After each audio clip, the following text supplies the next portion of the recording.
Number 1 show कच्चा चिट्ठा में आज बात परमाणु तंदूर की, जो अचानक जलने लगा है। एक तरफ यूक्रेन सैलाब में बहा जा रहा है तो वहीं ज़ेलेंस्की रुकने का नाम नहीं ले रहे और ज़ापोरिजिया में यूक्रेन की सेना ने बड़ा काउंटर अटैक किया है। लेकिन रूस की मजबूत रक्षा पंक्ति के कारण ज़ेलेंस्की की सेना को करारा जवाब मिला है और रूस ने ज़ेलेंस्की के कई टैंकों को बर्बाद कर देने का दावा भी किया है।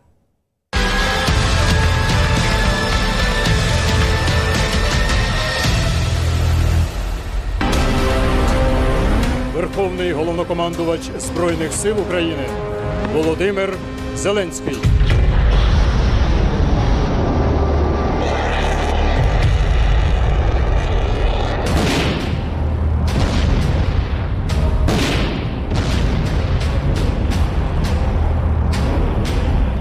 Президент Российской Федерации! Россия!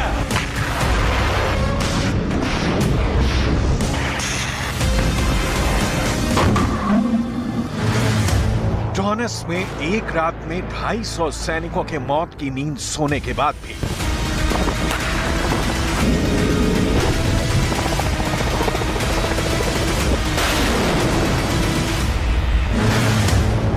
बखमूत की हार के हाहाकार के भी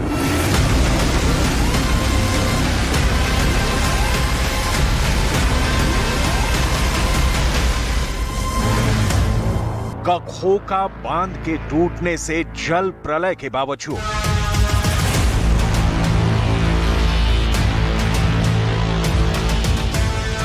और रूस की परमाणु बम गिराने की धमकियों के वक्त ज़ेलेंस्की ने ज़ापोरिज़िया पर जबरदस्त काउंटर अटैक किया।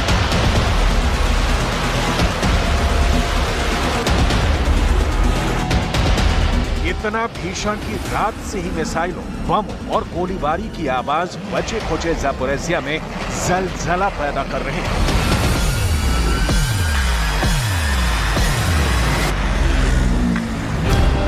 भयानक जंग लड़ी जा रही है। ज़ेलेंस्की ने टैंक से, तोपों से, ड्रोन से ज़ापोरिज़िया को रूस के कब्जे से मुक्त कराने के लिए लड़ाई छेड़ दी है।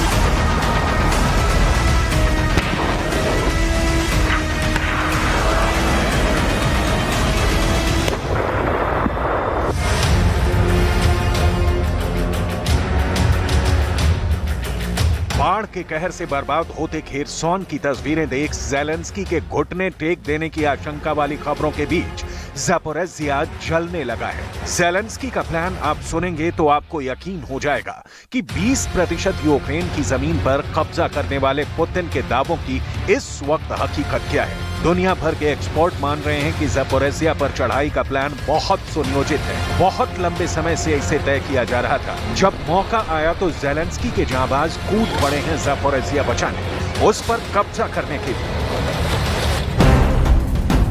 ज़ापोरिज़िया फ्रंट की लड़ाई के स्क्रिप्ट में रूस के कब्जे वाले सबसे बड़े कस्बे टोकमाक और शहर मेलिटोपोल शामिल है। यूक्रेन की सेना वोग्लेडार और वोल्नोवाजा शहरों की ओर से मारियोपोल पहुंचने की कोशिश में है। मारियोपोल अज़ोव सी के करीब सबसे बड़ा शहर है, जिसे 1 साल पहले रूस ने कब्जा कर लिया था और यही इलाका है जहां अज़ोवस्ताल स्टील फैक्ट्री पर कब्जे करने के लिए भीषण लड़ाई लड़ी गई। मारियोपोल पर कब्जे के साथ रूस ने अपने कब्जे वाले खेरसौन के साथ डॉनबास और क्राइमिया के बीच एक कॉरिडोर बना लिया। मारियोपोल पर कब्जे का रणनीतिक महत्व होगा और रूस के फ्रंट को 2 फाड़ करने के साथ क्राइमिया को अलग थलग किया जा सकेगा। В течение прошедших суток вооруженные силы Украины продолжали попытки ведения наступательных действий на Южнодонецком и Запорожском направлении. В районе Временского выступа подразделениями группировки войск «Восток» отражено 4 атаки противника, проводимых силами до 2 батальонных тактических групп, усиленных танками в районах населенных пунктов Левадная Запорожской области, Новоселка, Сторожевое и Нескучное Донецкой Народной Республики. На запорожском направлении решительными и грамотными действиями подразделений российских войск ज़ेलेंस्की ने युद्ध की शुरुआत में ही लाउड एंड क्लियर मैसेज दे दिया था कि पुतिन के 72 घंटे में यूक्रेन विजय का सपना पूरा नहीं होने वाला। ज़ेलेंस्की पुतिन को यूक्रेन थाली में परोस कर नहीं देने वाले और अब उदाहरण सामने है। रूस दक्षिणी यूक्रेन पर विजय प्राप्त कर अगराता रहा है कि कीव अब दूर नहीं, लेकिन ज़ेलेंस्की के पलटवार ने पुतिन के प्लान पर पानी फेर दिया है। Institute for study of war के मुताबिक यूक्रेन की सेना इस मोर्चे पर एक रात में 3 किलोमीटर आगे बढ़ी है। चूंकि ये इलाका बारूदी सुरंगों से पटा हुआ है, ऐसे में इतनी दूरी अहम कामयाबी है।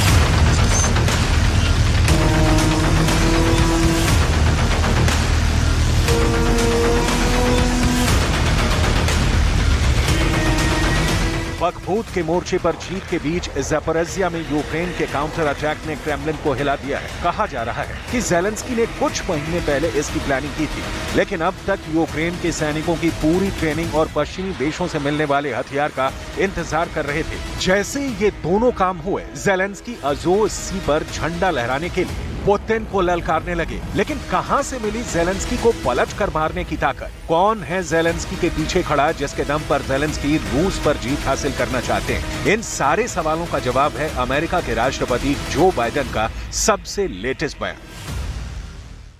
And we're advancing this goal by providing them the support Ukraine needs now on the battlefield and helping them strengthen their military over the long term. The fact of the matter is that I believe we'll have the funding necessary to support Ukraine as long as it takes, and I believe that that support will be real. Even though you hear some voices today on Capitol Hill about whether or not we should continue to support Ukraine and for how long we should support them. The fact of the matter is, I asked people to picture what would happen if we were not supporting Ukraine. Do we think Russia would stop in Kyiv? Do you think that's all there would be happening?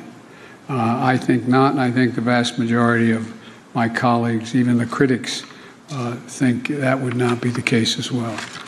There's much more to say about Ukraine, but I hope that answers your direct question. Zelensky Biden की ऐसी हिम्मत के बूते अब तक जंग लड़ते आ रहे हैं, लेकिन ज़ेलेंस्की बहुत अच्छी तरह समझ रहे हैं कि ज़पोरिज़िया फ्रंट की लड़ाई पुतिन के प्रतिष्ठा की लड़ाई है। ज़पोरिज़िया फ्रंट पर ज़ेलेंस्की संयोग से भी जीत जाते हैं तो रूस की जंग में अब तक की सबसे बड़ी हार होगी। 8 महीने के बखमूत युद्ध के बाद की कामयाबी पर पानी फिर जाएगा। एक्सपर्ट मान रहे हैं कि जिस रूट को पकड़कर इस वक्त ज़ेलेंस्की की सेना मार्च कर रही है, उस पर पुतिन के पहरेदारों की पैनी नजर है। रूस ने इन इलाकों में जबरदस्त रक्षा पंक्ति तैनात कर रखी है। ज़ेलेंस्की की सेना को यहाँ लोहे के चने चबाने पड़ेंगे, फिर कहीं जाकर निकलेगा युद्ध का अंजाम। यूक्रेन के उप रक्षा मंत्री हन्ना मेलियार ने दावा किया है, दुश्मन की तमाम कोशिशों के बावजूद यूक्रेन की सेना कई दिशाओं की ओर आगे बढ़ी है। मेलियार के मुताबिक बखमूत के करीब उत्तरी और दक्षिणी हिस्सों में स्थित कुछ कस्बों को यूक्रेन की सेना ने कब्जा कर लिया है ताकि रूसी सैनिकों को घेरा जा सके।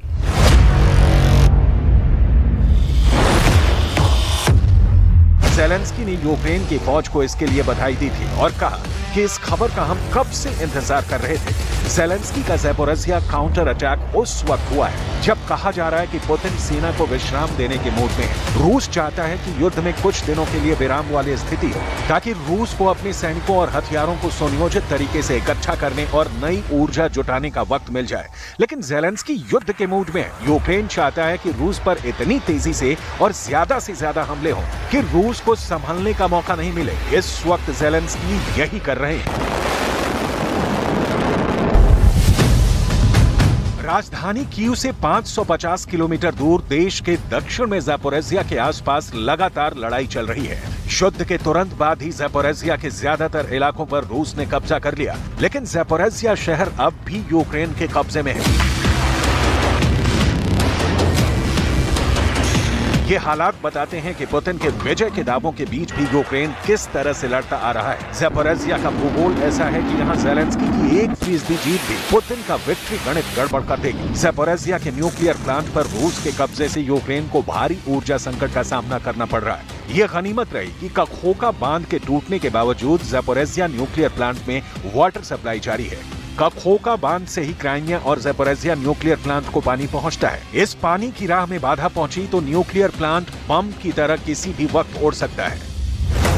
हालांकि रूस के कब्जे के बाद से ही कहा जा रहा है कि ज़पोरिज़िया की परमाणु भट्टी का पारा धमाके के मुहाने पर है। ज़पोरिज़िया न्यूक्लियर प्लांट से रेडिएशन शुरू हुआ तो सैलाब से मर रहा यूक्रेन परमाणु विकिरण यानी रेडिएशन से जल मरेगा। ज़पोरिज़िया के खतरनाक भट्टियों में तापमान लगातार ऊपर की ओर जा रहा है, जिसका आखिरी चरण होता है धमाका। धमाके के इस चेन को डिटेल में आपको आगे बताएंगे। पहले खतरा देखिए। ज़ैपोरिज़िया परमाणु प्लांट से रेडिएशन शुरू हुआ तो ये सिर्फ यूक्रेन को मौत की नींद नहीं सुलाएगा, इसका शिकार बेलारूस का आदमी भी होगा, इसका शिकार पोलैंड के लोग भी होंगे, रोमानिया भी पहुंच सकती है रेडिएशन वाली मौत, और सबसे बड़ा ये कि रूस के नागरिक भी इसकी जद में आएंगे। यानी 5 देशों में इस वक्त परमाणु रेडिएशन का खतरा पैदा हो गया है। ये कहने का आधार है पेरिस के institute for radiation and nuclear safety यानी IRSN की ताजा रिपोर्ट। इस रिपोर्ट में दावा किया गया है कि कखोका डैम के टूटने से ज़ैपोरिज़िया परमाणु प्लांट को पानी सप्लाई के लिए बनाया गया कूलिंग पॉन्ड तबाह हो चुका है। इस कूलिंग यानी परमाणु भट्ठी के तापमान को कम करने के लिए बनाए गए पानी के तालाब से प्लांट को पानी नहीं पहुंचा तो किसी भी वक्त तबाही मच सकती है। आशंका तो इस बात की भी जताई जा रही है कि डैम टूटने से जिस तरह से खेरसौन में कई लाशें तैरती दिखी, ज़ैपोरिज़िया परमाणु प्लांट इलाके में रूस की हार होती है तो कहीं रेडिएशन का खतरा पैदा न हो जाए, जो पुतिन के परमाणु बम गिराने से भी ज्यादा खतरनाक और खौफनाक हो सकता है। लेकिन अंजाम कुछ भी हो, ज़ेलेंस्की अब रुकते नहीं दिख रहे। ताजा यूक्रेन ने एक बार फिर रूस पर ड्रोन हमला किया है। ज़ेलेंस्की युद्ध में अपने से बहुत बलशाली देश से लड़ रहे हैं, इस बात का सबसे पहले ख्याल रखा जाना चाहिए। और ज़ेलेंस्की एक कदम भी आगे बढ़ते हैं तो रूस की ये बहुत बड़ी हार से कम कुछ भी नहीं मानी जाएगी।